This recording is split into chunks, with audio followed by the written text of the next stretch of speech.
오늘 말씀은 오직 은혜로 살아가는 구세 군인이라는 말씀의 제목으로 우리 함께 은혜 나누기를 간절히 소망드립니다. 몇 년 전 강원도에 큰 산불이 있었지 않습니까? 기억나시죠?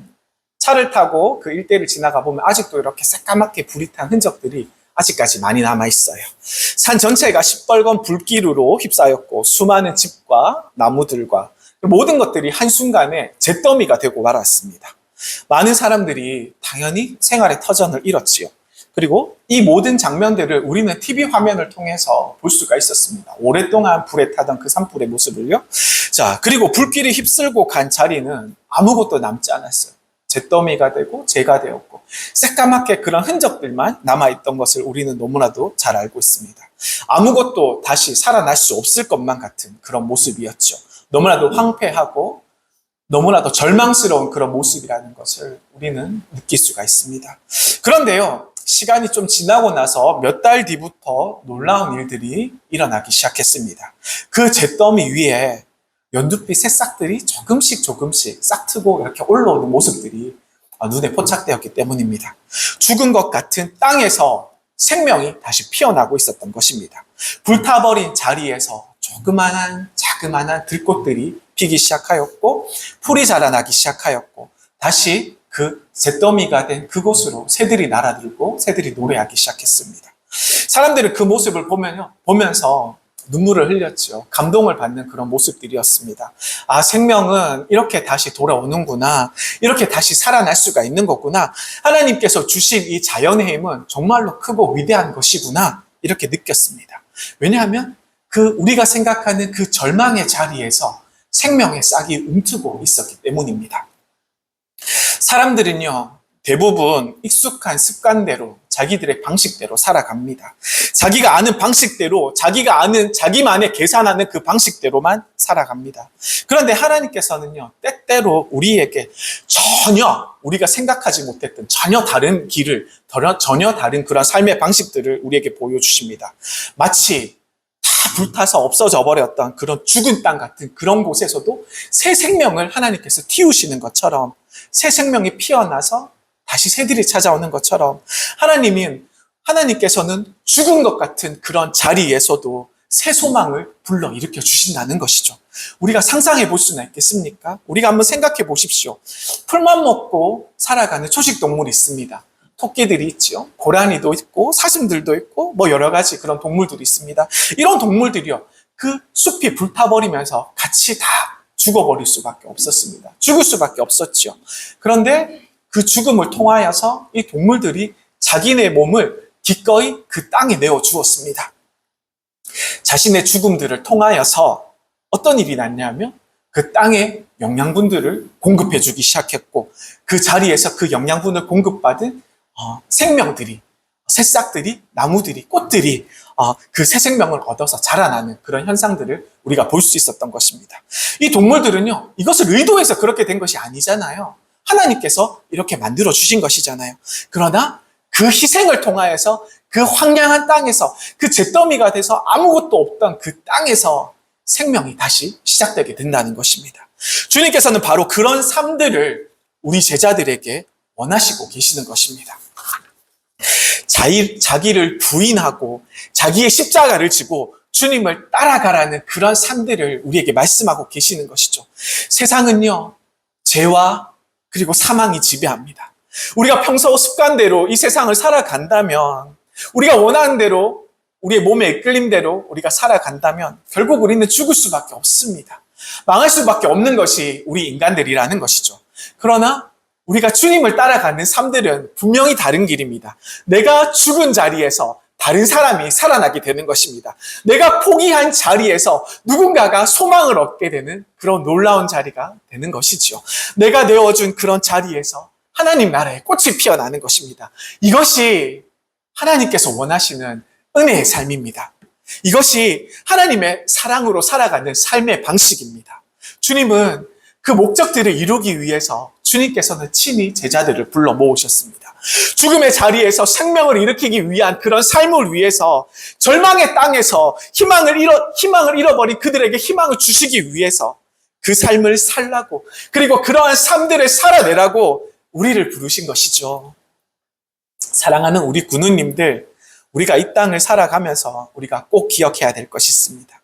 뭐냐면요, 우리가 이 땅에 태어났는데 우리가 이 땅에 태어난 것이 결코 우연히 태어난 것이 아니라는 것입니다. 목적이 이끄는 삶, 아주 유명한 기독교 서적이죠. 그 책의 저자인 릭 워렌 목사님께서 이렇게 이야기했습니다. 인간은 하나님의 뜻을 따라 지음받은 존재입니다. 아멘. 우리는요, 어느 날 갑자기 어디에선가 툭 생겨난 그런 존재가 아닙니다. 하나님의 크고 놀라운 계획 속에서 사랑하는 여러분들은, 사랑하는 우리 군우님들은 그렇게 태어난 존재들이란 말씀입니다. 모든 발명품에는요, 다 이유가 있습니다. 발명가가 어떤 목적을 가지고 어떤 물건을 발명하고 만들려고 노력하고 애쓰지 않습니까? 자동차는 달리기 위해서 만들어졌습니다. 그리고 핸드폰은 멀리 떨어진 사람과 소통하기 위해서 만들어진 것이죠. 그리고 우리 냉장고는 음식을 보관하기 위해서 만들어진 것입니다. 아무런 목적 없이 만들어진 물건은 이 세상에 아무것도 없어요. 다 어떠한 목적을 가지고 다 만들어졌다는 것이죠. 그렇다면 하나님의 형상대로 지음받은 우리의 인간들은 어떠냐는 것입니다.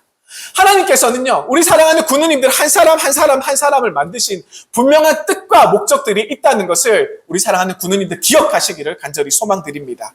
우리는 하나님 뜻 안에서 반드시 존재해야 할 그런 이유가 분명하다는 것이죠. 그런데 문제는 무엇입니까? 우리는 자꾸만 인간적인 생각으로만 우리가 판단하고 생각하려고 합니다. 우리는 내 경험으로, 내 지식으로, 내 판단으로 자꾸 사람들을 판단하고 생각하려고 하는 것이죠. 그러나 인간은요, 내가 세운 기준으로 어떤 사람을, 어떤 인간을 판단하기는 너무너무 부족한 존재입니다. 왜냐하면요, 우리가 인간을 만들지 않았기 때문입니다. 우리가 사람을 만들지 않았어요. 우리 사람은 우리 하나님께서 지으셨기 때문에 우리가 사람들을 바르게 보려면 하나님의 눈으로 바라보아야 되는 것입니다. 우리의 눈으로 바라보아서는 안 되는 것입니다.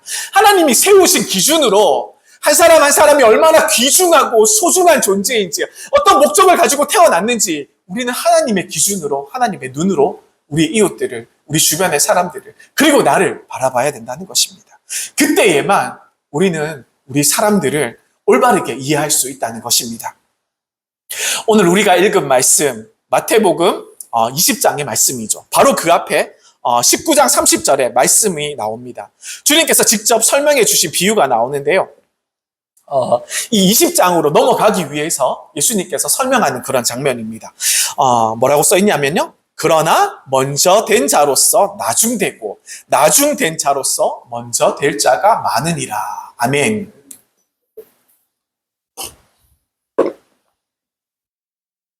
이 말씀이 무슨 뜻인지 예수님께서 직접 이야기를 통해서 풀어주신 것이 바로 포도원 품꾼의 이야기입니다. 오늘 본문의 말씀이에요. 이 이야기를 풀어주시기 위해서 오늘 본문의 말씀을 예수님께서 끌어와서 이어서 이야기하고 계시는 것입니다. 우리가 상황을 한번 먼저 살펴보겠습니다. 어느 날 부자 청년이 예수님을 찾아왔어요. 그리고 예수님께 찾아와서 궁금한 것을 예수님께 여쭤보았습니다. 선생님, 제가 어떻게 해야지, 제가 무엇을 해야지 영생을 얻을 수 있겠습니까? 너무너무 궁금한 거죠. 그리고 예수님께 이렇게 물어봤습니다. 이 질문은 참 좋은 질문이에요. 그러나 예수님께서는요, 대답하시는데 예수님께서 하신 그 대답은 이 부자 청년의 마음을 흔들어 놓았습니다. 뭐라 그러셨냐면요, 내가 가진 것을 다 팔아 가난한 자들에게 나눠주어라. 그리고 나서 나를 따르라. 예수님께서 이렇게 말씀하셨어요. 이게 그냥 별것 아닌 것 같은 그런 말씀인데, 당연한 그런 말씀인데, 우리 예수님께서는 이 질문을 가지고 찾아온 이 부자 청년의 마음을 정확하게 꿰뚫고 아시고 계셨습니다. 그래서 무엇을 하셨냐면,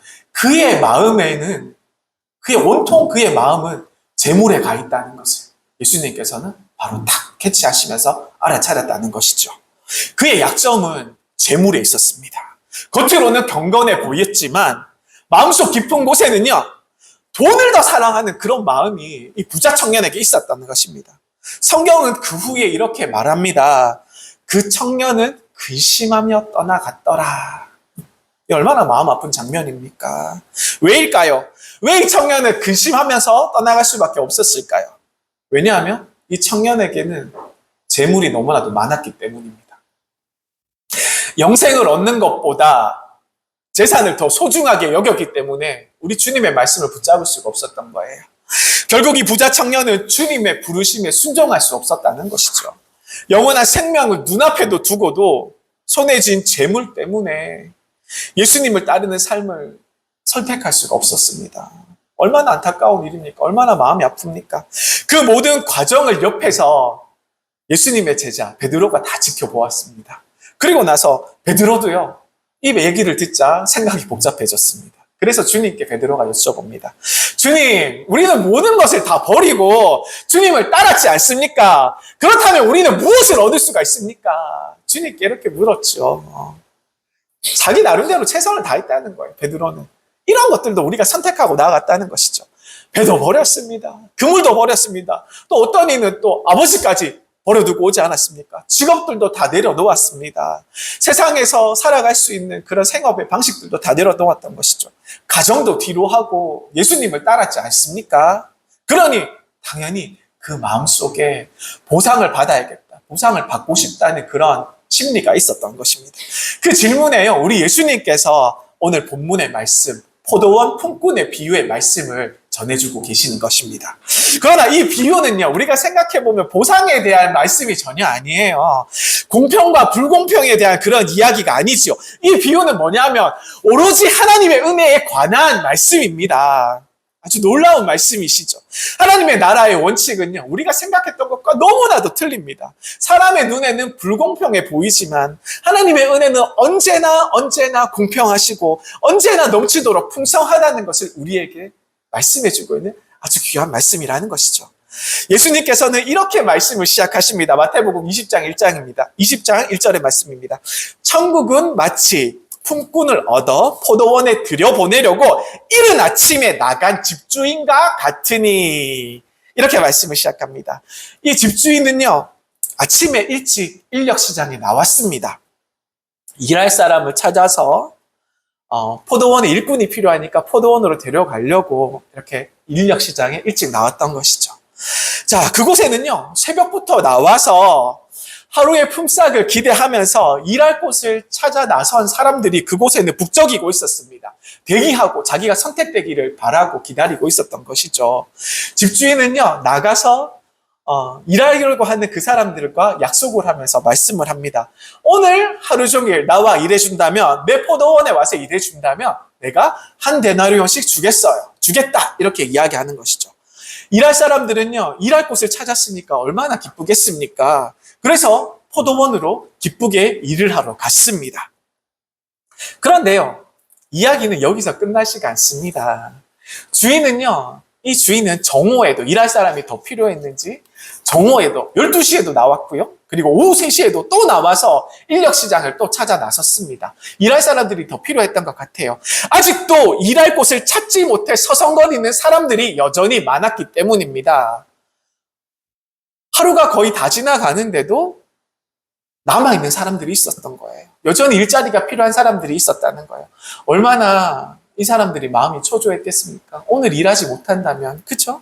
그런데 놀랍게도 이 집주인이 다가가서 이야기를 합니다. 너희도 내 포도원에 와서 일을 하라. 내가 품삯을 주겠노라. 자, 이렇게 얘기하니까 그 사람들이 얼마나 기뻤어요. 얼마나 기뻤겠습니까? 행복했겠습니까? 기쁨으로 그 즉시 이 포도원 집주인을 쫓아 따라갔습니다. 그리고 나서 오후 5시, 보통 6시면 다 일 끝나지 않습니까? 오후 5시, 이제 곧 해가 떨어지려는 그런 시간입니다.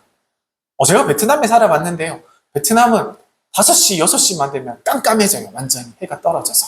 아마 이 이스라엘 지역도 비슷했던 것 같습니다. 이제 곧 해가 지려는 그런 시간이었어요. 오늘 내가 일을 할 수 있다. 오늘 내가 일을 해서 일당을 벌어야 된다. 이러한 희망과 그런 바람이 다 끊어지고 이런 희망들이 모두 다 사라진 그런 시간이지 않습니까? 더 이상 가능성이 없는 그런 희박한 그런 힘든 시간이지 않았겠습니까? 그래도 그때에도 아직 남아있는 사람들이 이 인력시장에 있었다는 것입니다. 하루 종일 인력시장에서 기다리고 있었지만 아무도 이들을 불러주지 않았습니다. 누구에게도 쓰임받지 못한 사람들이 아직 남아있었다는 것입니다. 얼굴은 지쳐 있었겠죠. 눈빛은 이미 힘을 잃어서 초라해졌습니다. 아마 마음속으로 이런 생각을 했을 것입니다. 아, 나는 너무나도 소용없는 사람이구나. 오늘 가족들에게 나는 오늘도 빈손으로 돌아가야겠구나. 그때 이 집주인이 다가온 것이죠. 그리고 또 이야기합니다. 너희도 내 포도원에 들어가라. 내가 너희에게 일당을 지급하겠다. 이 사람들이 얼마나 기쁘니까 또 눈물을 머금고 또 포도원으로 또 향해 가서 일을 했습니다.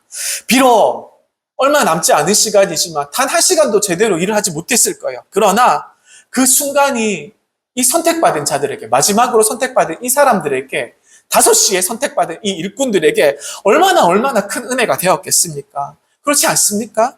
누군가가 자신을 불러주었다는 것만으로도 정말 큰 기적이지 않겠습니까?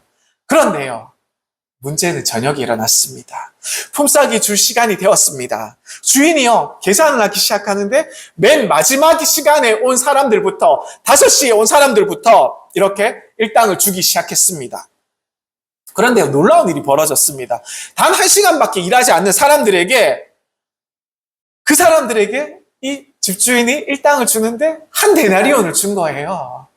1시간밖에 일 안 했는데 한 데나리온을 준 겁니다. 순간 그 모든 장면들을 같이 일했던 사람들이 일찍 온 사람부터 12시에 온 사람, 그리고 3시에 온 사람, 모두 다 같이 그 광경을 본 겁니다.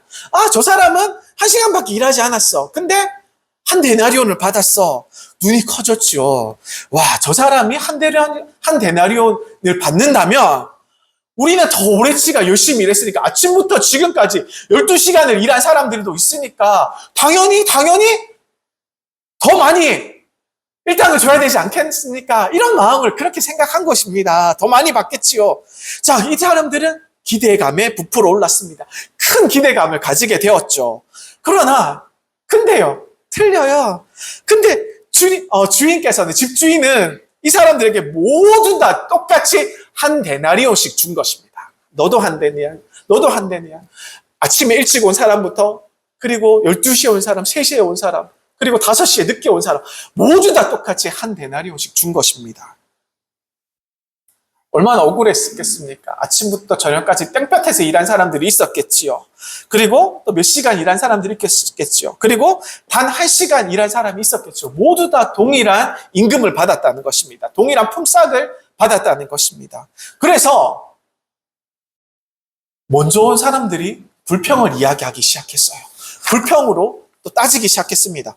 주인님, 이게 말이 됩니까? 이게 뭡니까? 우리는 하루 종일 땡볕에서 땀을 흘리면서 고생했는데 저 사람들 1시간밖에 일 안 했잖아요. 왜 나랑 똑같이 대우합니까? 이건 부당합니다. 왜 이렇게 합니까? 이건 아니지 않습니까? 이렇게 막 화를 내면서 얘기하는 거예요. 그렇죠? 이해가 되죠? 저라도 그랬을 것 같아요. 그죠? 그때 이 집주인이 이렇게 얘기합니다. 내가 너희에게 약속한 대로 주지 않았느냐? 너희는 나하고 한 데나리온을 받기로 일하고 하루 종일 여기서 일하지 않았느냐? 내가 너희에게 뭘 잘못했느냐? 내 것을 가지고 내 뜻대로 하겠다는데 왜 나한테 문제를 삼느냐? 나는 모두에게 후한 은혜를 베풀고 싶단다. 너희는 왜 그것을 시기하느냐? 이렇게 이야기하는 것입니다. 사랑하는 우리 군우님들, 이 비유는 너무나도 놀랍습니다. 사람의 눈에는요, 모든 것이 다 불공평해 보입니다. 아무리 생각해도 이해가 되지 않아요. 공평하지 않아요. 만약에 여러분들의 직장에서, 우리 사랑하는 군우님들의 직장에서 이런 일이 발생했다면 가만히 있기가 쉽지 않겠죠. 저도 마찬가지입니다. 그러나 주님의 눈에는 하나님께서 보시기에 이것이 공평이라는 것입니다. 이것이 공평입니다. 왜냐하면 하나님 나라의 계산법은 우리의 생각으로 이 나라에서 일어나는, 우리 땅에서 일어나는 사람들의 계산법과 완전히 틀리다는 것을 이야기하고 있기 때문입니다. 은혜는요, 우리의 수고로 따지는 것이 맞나요? 아니지 않습니까? 은혜는 오직 주님의 사랑으로 주어지는 것입니다. 아멘? 우리는 모두 다 똑같이 우리 하나님의 은혜로 용서함을 받았습니다. 똑같이 은혜로 구원함을 받았습니다. 아멘? 그런데 있잖아요. 우리는 자꾸만 비교하려고 합니다. 나는 더 오래 이 영문을 다녔는데 나는 더 오래 예수를 믿었는데, 나는 더 열심히 충성 봉사를 하였는데, 나는 저 사람보다 내가 더 헌신을 더 많이 했는데, 나는 그 어떤 사람보다 더 헌금을 더 많이 내면서 이 교회를 섬겼는데, 그러면서 마음에 불평, 분만이 쌓여간다는 것이죠. 그러나 우리 주님께서는 우리에게 이렇게 말씀하십니다. 너희가 은혜로 구원받은 것이지 너희의 공로로 얻은 것이 아니다. 너희의 수고로 얻은 것이 아니다. 은혜는 철저히 내가 주는 하나님의 주시는 하나님의 선물이란다. 이렇게 이야기하는 것입니다. 은혜는 내가 얼마나 더 열심히 일했는지, 일을 덜 했는지, 이것에 따라서 은혜가, 하나님께서 주시는 은혜의 양이, 그 크기가 달라지지가 않아요. 은혜는 계산하는 것이 아닙니다. 은혜는 전적인 우리 하나님 아버지의 선물이라는 것입니다. 그래서 우리 구세군의 일꾼들은 남과 비교하는 사람이 되어서는 안 되는 것입니다. 나는 저 사람보다 낫다. 나는 이 사람보다 더 나아. 이렇게 말하는 사람이 아니라 우리 구세군의 일꾼은 자기 공로를 내세우는 사람이 되어서는 안 되는 것이라는 것입니다. 나는 이것도 했어요. 저는 이것도 했어요. 저는 저것도 했어요. 이렇게 말하고 자랑하는 사람들이 되어서는 안 된다는 것입니다. 우리 구세군의 일꾼들은 오직 은혜에 감격하여 사는 사람들이 되어야 된다는 것입니다. 받은 것이 하나님의 은혜임을 잘 알기에 늘 감사하며 살아가야 되는 것입니다. 내가 서 있는 지금 이 자리, 내가 받은 은혜 하나만으로 충분하다고 고백하며 살아가시기를, 그리고 살아내시기를 간절히 소망드립니다. 사랑하는 우리 군우님들, 주님의 은혜는 공짜입니다. 우리에게 어떤 수고와 어떤 노력을 원하지 않아요. 주님의 은혜가 우리에게 언제나 차고 넘칩니다. 할렐루야. 주님의 은혜는 그 무엇과도 우리에게 비교할 수가 없어요. 오늘 우리에게 필요한 것은 단 하나입니다. 하나님께서 주신 그 은혜에 감격하는 것, 이것이 필요하다는 것입니다. 주님, 저 같은 죄인을 불러주시니 감사합니다. 저를 써주셔서 너무너무 감사드려요. 저 같은 낮은 자에게도 하나님께서 은혜를 부어주시니 감사합니다. 그 감격만으로 충분하다는 말씀입니다. 사랑하는 우리 군우님들, 기독교의 저술가 필립 얀시라는 분이 계십니다. 이분이 이 세상을 가리켜서 뭐라고 얘기했냐면요, 은혜 없는 세상이라고 이야기했습니다. 은혜 없는 세상, 은혜를 잃어버린 세상, 이 은혜 없는 세상, 이 말씀, 이 이야기가 생각해보면 얼마나 맞는 이야기인 줄 모릅니다. 가슴이 아프죠. 사람들은요, 은혜보다 실적을 따집니다. 그리고 사랑보다는 조건을 요구합니다. 그래서 필립 얀시는 오늘날 우리 성도들에게 가장 필요한 것은 바로 은혜로 치료한 눈이 필요하다고 우리에게 이야기하고 있는 것입니다. 다시 말해, 하나님께서 주신 은혜로 세상을 바라보는 눈이 우리에게 필요하다는 것이죠. 그런데 오늘날 우리의 현실은 어떻습니까? 많은 성도들이요, 그렇게 되면 안 되는데 다시 율법주의로 돌아가고 있습니다. 얼마나 형식적인지 몰라요. 내가 얼마나 기도를 많이 했는데, 내가 얼마나 충성, 봉사, 헌신을 많이 했는데, 이런 것들에 관심을 두고 자기를 평가하면서 남들과 비교하면서 살아가고 있다는 것이죠. 이것이 뭡니까? 내가 이것을 했으니까 하나님께서 나한테 반드시 이렇게 보상을 해주어야 돼. 내가 이렇게 충성했으니까 우리 하나님께서 나한테 이렇게 반드시 보상을 해줘야 돼. 자신만의 공식과 생각을 만들어 놓고 판단하며 하나님께 나아간다는 것이죠. 이런 마음이 우리도 모르게 우리 영문에 스며들고 있지는 않습니까? 사랑하는 우리 군우님들, 우리 구세군의 일꾼들은요, 계약직 노동자가 아니에요. 무엇을 얻기 위해서 일하는 그런 사람들이 아닙니다. 무엇을 얻으려고 예수를 믿는 사람들이 아닙니다. 무엇을 얻으려고 이 영문에 나오는 사람들이 아니라는 것입니다. 우리 구세군의 일꾼들은 주님의 은혜에 오직 감격하여 기쁘고 즐겁게 일하는 하나님의 사람인 줄 믿으시길 바랍니다. 우리가 그 은혜에 감사하고 그 은혜에 기뻐하고 그 은혜 때문에 충성하는 사람들이 바로 천국의 일꾼들이며 우리 구세군의 일꾼들인 줄 믿습니다. 물론 오늘 본문의 포도원 주인의 품삯 지급 방식은 우리 사람된 우리의 눈으로 보면 너무나도 이상해요. 이해하기가 어렵습니다. 세상의 눈으로 보면 아주 불공평하기 짝이 없는 것입니다. 어떻게 1시간 일한 사람이나 12시간을 땡볕에서 고생한 사람이나 똑같이 임금을 줄 수가 있다는 것입니까? 경제 원칙에도 어긋나고요. 노동자 권익 보호 차원에서도 크게 잘못되었습니다. 경제 논리로 보면 수많은 모순점들이 있다는 것이죠. 그러나 우리가 이런 오해를 하면 안 됩니다. 포도원 주인은 불공평한 임금을 주는 것이 주님의 방식으로 우리가 착각하면 안 되는 것입니다. 이 말씀의 핵심되는 논리는요, 경제 논리가 아니고요, 노동법을 이야기하는 것도 아닙니다. 이 말씀의 중심에는 단 하나, 무엇을 얘기하고 싶냐면 하나님의 은혜에 대해서 이야기하고 있는 귀한 말씀이라는 것입니다. 주님께서는요, 이 세상에 우리에게 은혜를 베풀어 주시려고 우리 예수님께서는 이 땅에 오셨습니다. 상한 마음을 은혜로 고치시려고 우리 주님께서 이 땅에 오셨어요. 죽어가는 영혼을 하나님의 은혜로 살리고자 성육신 하셔서 그 크신 하나님께서 낮고 천한 인간의 모습으로 오셔서 십자가에 달려 죽으시기까지 하시며 우리에게 은혜로 채워주신 것입니다. 주님은요, 다른 조건을 우리에게 걸지 않으셨습니다. 네가 얼마나 일했느냐, 나한테 충성했느냐, 내가 얼마나 이 교회를 위해서 일했느냐, 이런 것들을 따지지 않으세요. 다만 값없이 그냥 거저 풍성한 은혜를 주시려고, 우리에게 선물을 주시려고 이 땅에 오신 것입니다. 그래서 주님께서는 제자들을 부르셨어요. 그러나 제자들은 아직 그 은혜를 제대로 이해하지 못하고 있는 것입니다. 그들은요, 하나님의 관계마저 계약처럼 생각하고 말았습니다.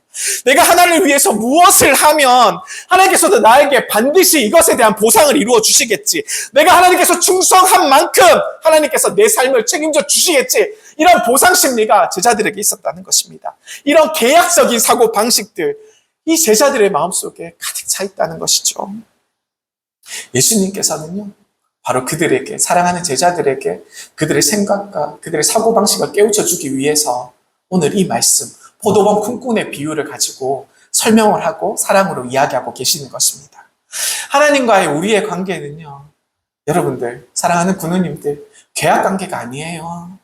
하나님과 우리의 관계는 철저하게 은혜의 관계입니다.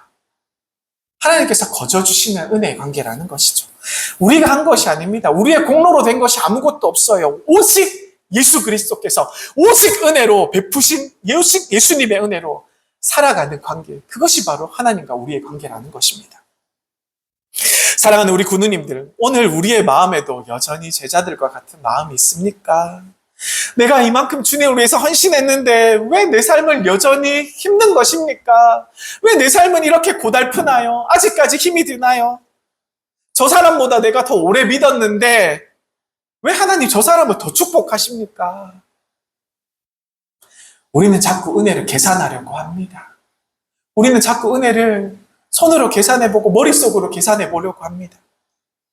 그러나 사랑하는 군우님들, 이 하나님께서 주신 은혜는 계산할 수 있는 것이 아닙니다.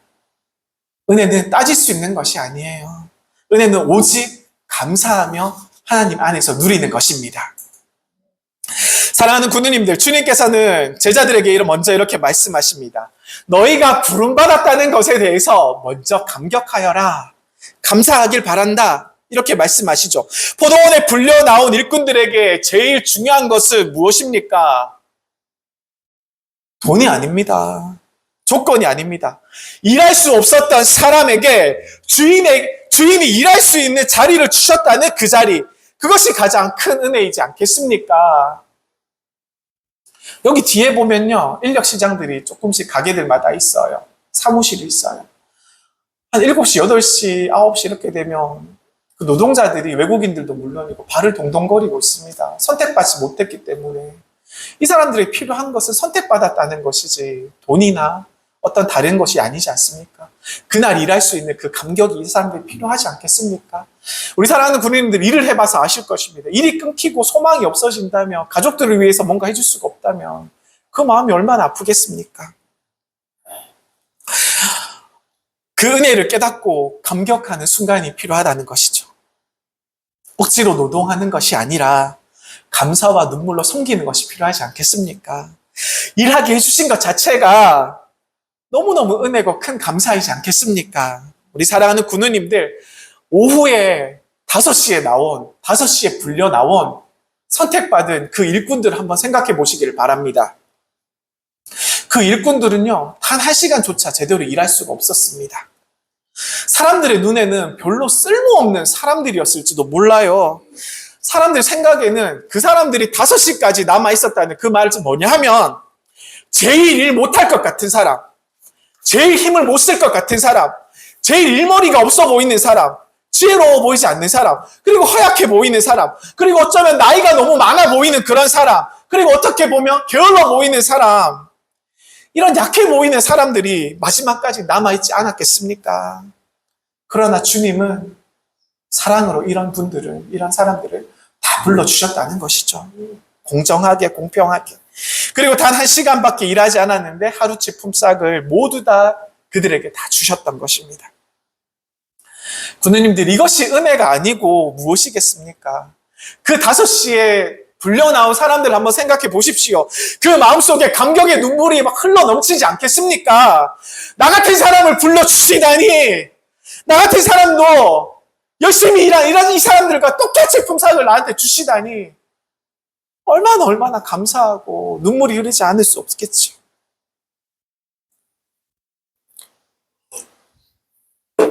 우리 주님께서 오늘 우리에게 똑같이 말씀하십니다.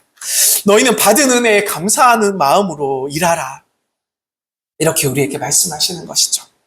포도원의 일꾼들은 크게 두 부류로 나눌 수가 있었습니다. 하나는 받은 은혜를 감격하며 감사하며 은혜로 일을 하는 그런 사람들이었고요. 또 다른 하나는 계약만 생각하면서 불평불명하는 그런 사람들이었습니다. 내가 더 했으니까 더 주세요. 저는 더 열심히 했으니까 더 받아야만 합니다. 왜 저 사람하고 나랑 똑같은 방식으로 계산을 하십니까? 이렇게 불만을 쏟아냈던 사람들이라는 것이죠. 사랑하는 부모님들, 주님께서 어떤 일꾼을 더 원하시겠습니까? 은혜로 감사하는 일꾼들을 우리 주님께서 더 사랑하시지 않겠습니까? 계산하는 일꾼이 아니라 감격하는 일꾼을 우리 주님께서 더 사랑하지 않겠습니까? 불평하는 일꾼이 아니라 눈물로 감사하고 엎드리는 그 일꾼을 하나님께서 더 기쁘게 받으시지 않겠습니까?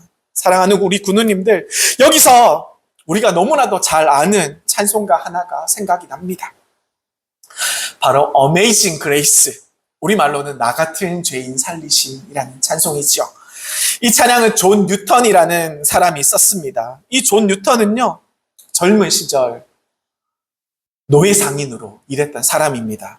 이 사람은요, 돈을 벌기 위해서 수많은 아프리카 사람들을 붙잡아다가 사슬에 묶고 배에 태워서 대륙이나 유럽에 끌고 와서 그 사람들을 실어다 팔았던 그런 사람입니다. 그의 손에는 항상 아프리카 사람들의 피와 눈물이 그렇게 묻어 있었던 것이죠. 그런데 어느 날 이 사람이 배를 타고 어떤 목적지를 향해 가는 가운데 큰 폭풍우를 만났습니다. 막 배가 뒤집힐 것 같고 죽을 것 같은 그런 위기감이 이 사람에게 찾아온 것입니다. 존 뉴턴은요, 죽음의 문턱에서 주님께 기도드렸습니다. 그리고 그때 처음으로 하나님을 부르짖었습니다. 주님, 살려주시옵소서. 주님, 도와주세요. 이렇게 부르짖었던 것이죠.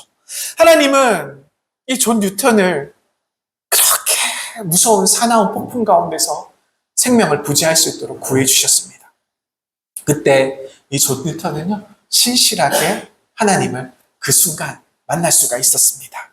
그리고 그 후에는요, 존 뉴턴은 노예 상인의 삶들을 버려버렸습니다. 그리고 하나님께 헌신하여 목사가 되었습니다. 그리고 그 후에는요, 노예제도 폐지를 위해서 모든 삶을 바쳐고 싸워 나갔던 사람이었습니다. 존 뉴턴은 늘 기억합니다. 나는 진흙탕보다 더 깊고 더러운 죄의 수렁에 빠져 있었습니다. 그런데 주님의 은혜가 나를 건져주셨고 나를 구해주셨습니다. 그 감격 때문에 존 뉴턴은 눈물로 찬양 하나를 썼는데요. 그 찬양이 바로 이 찬양, Amazing Grace, 전 세계가 사랑하는 그 찬송가, 나 같은 죄인 살리신 이 찬송이 아니겠습니까? 우리 한번 같이 불러볼까요? 나 같은 죄인 살리신 주의 놀라와 잃었던 생명 찾았고 잃었던 생명 찾았고 광명을 얻었네. 광명을 얻었네. 한 번 더 할까요? 나 같은 죄인 살리신, 나 같은 죄인 살리 주의 놀라와 주내 놀라와 잃었던 생명 찾았고 잃었던 생명 찾아 광명을 얻었네 광명을 얻었네. 사랑하는 우리 군우님들, 이 찬양은 우리에게 단순한 익숙한 노래가 아닙니다. 단순한 멜로디가 아니에요.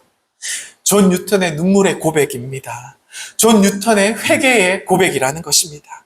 그 무엇보다 하나님의 은혜에 감격한 하나님의 사람의 고백이라는 것이죠. 우리 구세군인들의 삶들도 마찬가지입니다. 우리 주님께서 우리를 불러주셨다는 것, 주님께서 우리를 혈화병사로 십자가의 군병으로 이 시대에 우리를 불러주셨다는 것, 그것만으로 우리는 이미 하나님의 큰 은혜를 받은 사람인 줄 믿으시길 바랍니다. 우리가 주님 앞에 서는 날, 하나님 저는 이것도 있습니다. 하나님 저는 저것도 있습니다. 이렇게 이야기할 필요가 없어요. 그저 하나님께 고개만 숙이면 되는 것입니다. 주님, 제가 일할 수 있는 것, 주님께서 저를 불러주신 것, 그 자체가 제 삶의 큰 은혜였습니다. 이렇게 고백할 수 있으면 되는 것입니다. 사랑하는 문경영문의 우리 군우님들, 우리가 지금 살아있는 이유가 무엇입니까? 우리의 힘 때문입니까? 우리의 능력 때문입니까? 우리의 건강 때문입니까? 아닙니다. 그 어떤 것도 우리가 살아있는 이유가 될 수 없습니다. 다만 주님의 은혜로 우리가 지금까지 살아가고 있는 것입니다. 우리가 숨을 쉬고 걸어가고 우리가 예배드리고 찬양할 수 있는 것, 우리가 일터에서 일을 할 수 있는 것, 그 모든 순간, 그 모든 것이 다 하나님의 은혜, 우리 주님의 은혜라는 것입니다. 우리는 주님의 은혜가 아니면 단 하루도 살아갈 수가 없습니다.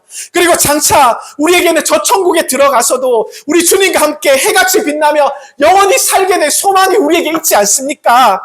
그 소망 또한 우리의 공로로 주신 것이 아닙니다. 우리의 착한 행위로 하나님께서 우리에게 주신 것이 아니에요. 오직 주님의 십자가의 보혈의 공로 때문에, 그 은혜 때문에 우리가 거저받았다는 것입니다. 사랑하는 군우님들, 우리는 이제 더 이상 어둠 속에 속하는 사람으로 살아가면 안 됩니다. 우리는 죄의 종이 아니기 때문입니다. 죄가 우리를 더 이상 지배할 수 없기 때문입니다. 왜냐하면 주님의 은혜가 우리를 해방시켰기 때문입니다. 그러므로 이제 우리가 해야 할 일을 단 하나, 받은 은혜에 감사하며 살아가는 것입니다. 날마다 주님 감사합니다. 주님 감사합니다. 이렇게 고백하며 사는 것이 우리 주님께서, 우리 아버지 하나님께서 진정 우리에게 원하시는 삶인 것입니다. 그리고 그 은혜의 소식을 널리 전하는 삶을 살아내야 하는 것입니다. 우리가 가정에서, 그리고 우리의 일터에서, 우리의 학교에서, 그리고 우리의 이웃들에게, 우리 가족들에게, 만나는 모든 이들에게 우리가 받은 은혜를 전해야 된다는 것입니다. 주님의 은혜가 저를 살렸어요. 그 은혜가 지금도 저를 붙잡고 있습니다. 이 복음을 모르는 사람들에게, 이 은혜의 감격을 모르는 사람들에게 우리는 전해주어야 할 것입니다. 군우님들, 우리가 은혜를 받은 사람이라면 당연히 감사하는 마음으로 살아가야 되지 않겠습니까? 은혜를 경험한 사람이라면 당연히 주님의 은혜를 증거하는 삶을 살아가야 되지 않겠습니까? 그것이 우리 하나님 아버지께서, 우리 예수님께서 우리에게 주신 사명인 줄 믿습니다. 사랑하는 군우님들, 이 말씀을 마무리하면서 간절히 소망합니다. 사랑하는 군우님들, 모두의 삶의 자리마다 주님께서 주시는 참된 기쁨과 행복이 넘치시기를 소망드립니다. 세상이 주는 기쁨은 잠시입니다. 여러분들 속지 마세요. 돈과 명예와 쾌락은 금방 없어지고 사그라드는 것입니다. 그러나 주님께서 주시는 은혜에서 오는 그 큰 기쁨은 영원히 지속되는 것입니다. 은혜의 감격으로 살아가는 사람들이 되어 주십시오. 어떠한 상황 속에서도 흔들리지 않는 사람들이 되어 주십시오. 눈물이 나도 감사의 눈물이 됩니다. 고난이 와도 믿음으로 이겨내게 됩니다. 주님의 은혜가 우리와 함께하기 때문입니다. 그러니 오늘 이 시간 우리 모두 결단하기 원합니다. 주님 받은 은혜를 잊지 않고 살아가겠습니다. 그 은혜에 감사하며 삶을 살아가겠습니다. 그 은혜를 널리 전하는 하나님의 일꾼이 되겠습니다. 이렇게 결단하시기 원합니다. 이 고백이 우리 구세군인들의 고백이 되기를 간절히 소망합니다. 이 고백 위에 주님께서 주시는 참된 기쁨과 평안과 은혜가 그리고 우리 군우님들의 삶을 가득 채우시기를 주님의 이름으로 간절히 축원드립니다.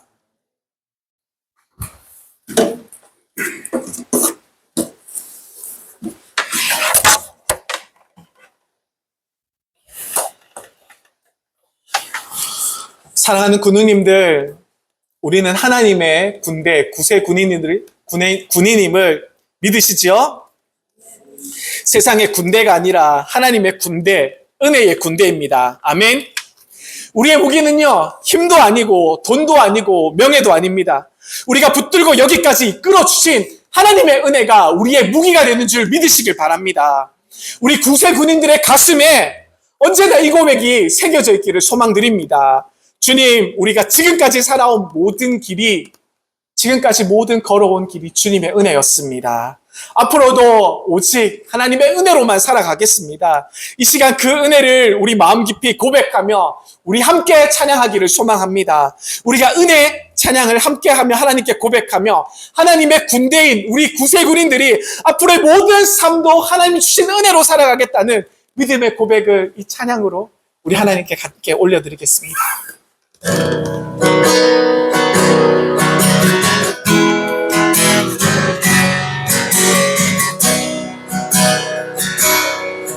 내가 누려왔던 모든 것들, 내가 지나왔던 모든 시간, 내가 걸어왔던 모든 순간이 당연한 것 아니라 은혜였소. 아침에가 뜨고 저녁에도 봄의 꽃향기와 가을에 변하는 계절의 모든 순간이 당연한 것 아니라 은혜였소. 모든 것이 은혜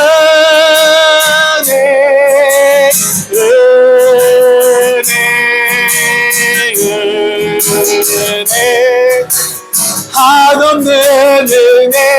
내 삶에 당연한 것 하나도 없었던 것을 모든 것이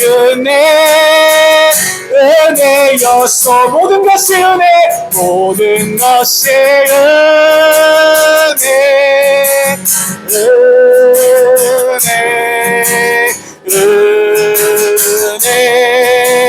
한없는 은혜. 내 삶에 당연한 것 하나도 없었던 것을 모든 것이 은혜였소. 내가 이 땅에 태어나 사는 어린아이 시절과 지금까지 숨을 쉬며 살며 꿈을 꾸는 당연한 것 아니라 은혜였소. 내가 하나님의 자녀로 살며 오늘 찬양하고 예배하는 복음을 전할 수 있는 축복이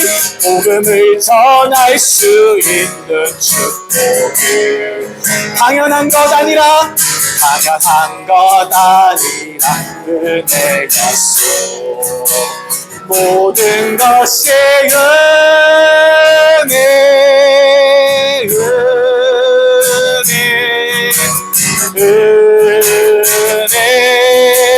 한없는 은혜. 내 삶에 당연한 것 하나도 없었던 것을 모든 것이 은혜. 모두 다 일어서시겠습니다. 일어서서 모든 것이 은혜. 은혜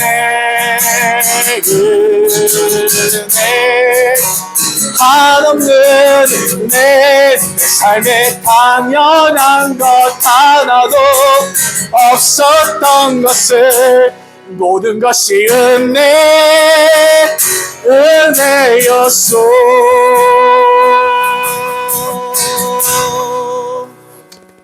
아멘. 기도하시겠습니다. 사랑과 은혜가 풍성하신 우리 하나님 감사합니다. 오늘 말씀을 통해서 우리가 하나님의 은혜를 입은 하나님의 구세 군인들을 기억하게 하시니 감사를 드립니다. 사랑하는 주님, 우리의 마음과 삶을 주님께 드려오니 주님 받아주시옵소서. 비록 작은 힘과 연약한 존재이지만 주님께서 붙드시면 큰 은혜의 도구가 됨을 믿고 나아갑니다. 우리의 가정과 우리의 영문 그리고 이 문경의 땅이 주님의 은혜로 채워지게 하여 주옵소서. 우리가 가는 곳마다 우리가 밟는 땅들마다 그리스도의 향기가 흘러넘치게 주님 우리를 사용하여 주옵소서. 주님, 이제 한 주간의 삶으로 나아갑니다. 세상 속에서 흔들리지 않게 하시고 주님이 주시는 은혜를 굳게 붙잡게 하시며 빛과 소금이 되어서 하나님의 사랑을 나타낼 수 있도록 주님 우리를 도와주옵소서. 흩어져서 살아가는 모든 자리마다 주님의 평강과 은혜로 넘치게 하시고 은혜 입은 성도답게 살아갈 수 있도록 성령으로 이끌어 주시옵소서. 은혜 입은 구세 군인으로 살아낼 수 있도록 성령으로 함께하여 주옵소서. 이제는 우리를 죄와 사망에서 해방하신 우리 주 예수 그리스도의 크신 은혜와 우리를 끝까지 사랑하시며 은혜로 붙들어 주시는 하나님 아버지의 극진하신 사랑하심과 오늘도 우리를 은혜의 증인으로 세우시고 세상 속에서 담대히 살아가도록 도우시는 성령님의 위로하심과 능력이 하나님의 구세의 군인으로 이 은혜에 감사하며 이 은혜를 증거하며 살기로 결단하는 사랑하는 우리 모든 군우님들 위해 그리고 그 가정 위에 그 권속들과 그 일터와 그 생업 위에 그리고 그 삶의 모든 자리 위에 이 땅의 모든 주의 교회들 위에 이제로부터 영원토록 함께 하시기를 간절히 축원하옵나이다. 아멘. 모든 것이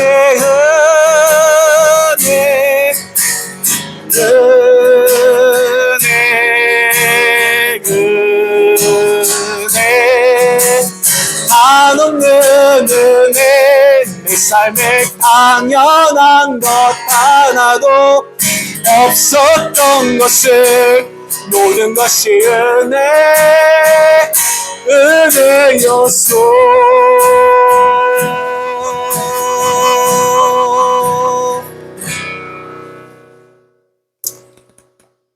감사합니다. 예배를 마치겠습니다.